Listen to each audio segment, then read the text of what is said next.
Eastern Front is finally here, and I wanted to get an early review out of it just to give my early impressions of what we've seen so far. Now I am planning on doing a full review of the game pretty soon because it has now left early access, so it seems a pretty good time to actually legitimately review the game, but it'll also give me a chance to revisit anything that I might miss in this one. But let's get into it. So first thing I've got to say is that it is really great to have all this new content in the game. Starting with the maps, we've had Stalingrad and Kursk added for the Eastern Front, and also a complete overhaul of Saint-Marie-du-Mont. What I really liked straight off the bat about Stalingrad and Kursk is just how different they are to the maps we had before. I think Stalingrad is the one that is going to take the most getting used to. There are so many, if you've played it you'll see there are so many tall buildings which allow for extremely long lines of sight in that map, and you've also got plenty of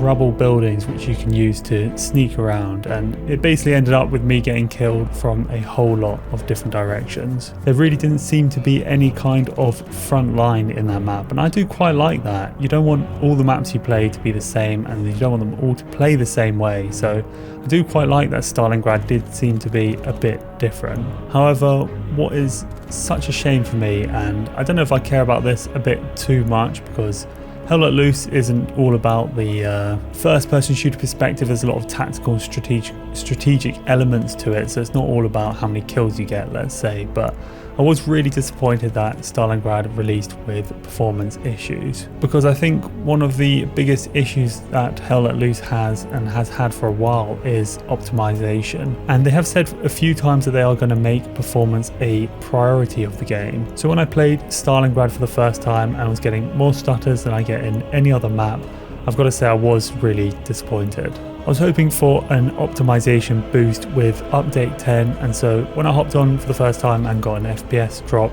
it didn't leave the best first impression. I have seen them say on Twitter subsequently that it is that issue has been caused by a bug which they're working on patching, and I hope that is actually the case and it is not just the fact that Stalingrad has a lot going on and their level of optimization can't quite handle it.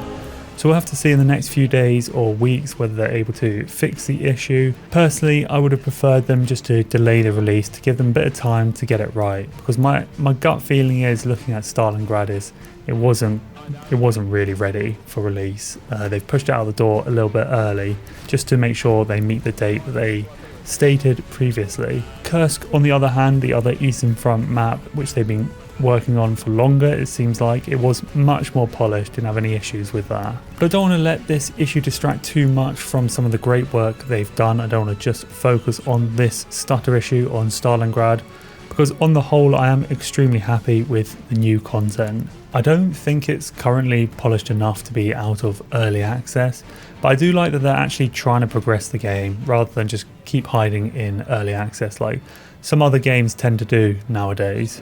Let's move on to the other Eastern Front map which we've just touched on so far, and that is Kursk. And I only did properly play it once, and that was on the invasion game mode, and I did absolutely love it. I really thought Kursk would be very similar to what we've seen already from certain other maps, but it actually provided an extremely unique experience. There's a very extensive trench system in place in that map which leads to some World War I style trench warfare, and it was a lot of fun to play. It was a different type of combat which I haven't experienced too much of in Hell Let Loose. There did seem to be enough route options to avoid too many meat grinder choke points, but I'll need to play some more just to see if there are any issues that pop up with that map. But so far I've got to say it was a very positive first impression of Kursk for me.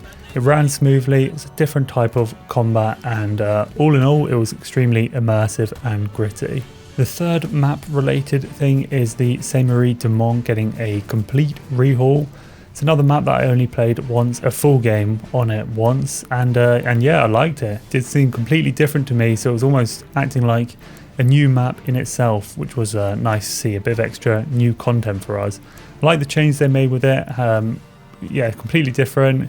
You guys check it out, let me know if you... I prefer it personally, but obviously I need to play it a few more times, but Personally, I prefer it to the one they had previously. It looks good. It's just something new, something fresh for us to experience. Now moving on to some of the other changes they made, I'm going to quickly run through the ones I noticed the most. So there were some weapon sound changes, most notably the Kar 98, which does sound better now in my opinion, and also the ricocheting shell sounds have been overhauled and they sound really good now. OPs and garrisons have been reduced in size, but the thing I like the most now is that there is a bit of radio chatter from the OPs, which just makes the whole thing a bit more immersive. Also, down teammates will groan while on the ground if they haven't given up, which just adds another audio element to the battlefield, making the whole thing a bit more realistic. The crouch run speed has been reduced, which is a good change in my opinion.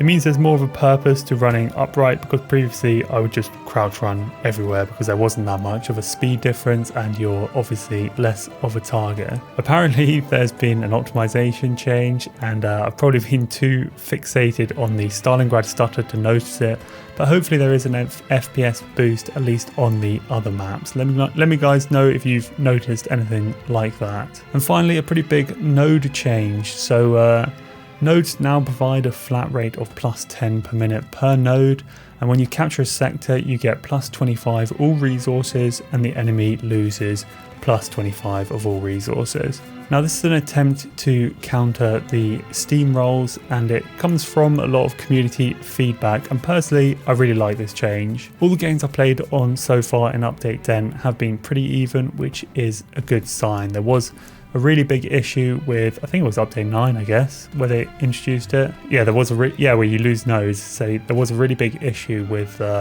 node placement previously, so I think they've addressed that and I like this change personally. Okay, so now just to wrap this one up, because I don't want to go on for too long, but I am going to do a fairly lengthy summary to wrap it up. I just want to lay out my overall thoughts of everything regarding update 10 just to close this video off. So I am very happy with the Soviet force that's been added. The characters, they look great, the guns are different and a lot of fun to use.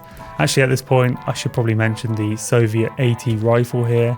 It is so much fun to use, especially against infantry. It just feels incredibly meaty. I'd recommend trying it out. It's not, I've struggled a bit with taking tanks out of it, but I know it shouldn't really be used against infantry. It's obviously anti-tank, but it is a lot of fun. If you want to try it, huge amount of recoil, incredibly meaty, good fun to use.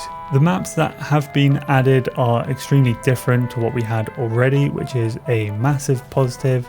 Really enjoyed the layout of Kursk and I'm excited by the fact that they were able to introduce a different style of combat by adding a new map. I'll get a better idea of the design of Stalingrad the more I play it. I'm assuming that I'm dying a lot currently because I haven't quite figured out how to maneuver in that environment, and not because there's some heavily overpowered positions which the enemy are situated in. So it's going to take a little bit of examining. There was actually, although talking of overpowered positions, there was one situation which did cause me to raise an eyebrow on Stalingrad, and that was when I was playing the invasion game mode and one of the enemy tanks was shooting at us fairly accurately from approximately 900 meters away, which is just an incredibly massive line of sight, and because it was invasion game mode there was no way we could actually get anywhere near it. So I'll have to see with Stalingrad whether there's some of those big lines of sight cause any issues, and when people learn the maps more, whether certain areas get exploited.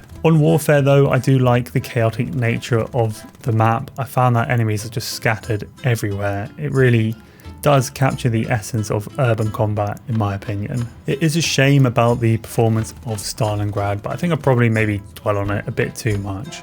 Let me know what you guys think, whether it's really disappointing for you as well, or whether you think maybe I'm overreacting slightly and I should appreciate what we've got a bit more. But at the end of the day, they have added a lot of great things and they are trying their best. So hopefully it is a relatively quick fix, and hopefully they've improved the optimization on other maps. I know that they did reduce the height and density of a lot of foliage, so I'm guessing that that might help a bit with the performance of the game. Tank stuff, I'm sorry, as per usual, I'm really not in a good position to give a verdict on the changes they made, but I do know they did put a lot of work into the physics of the tanks, so hopefully they fixed a lot of the issues that the community has brought up. So all in all, I am really happy with the new stuff that's been added. It'll be great having those Eastern Front maps in the usual map rotation.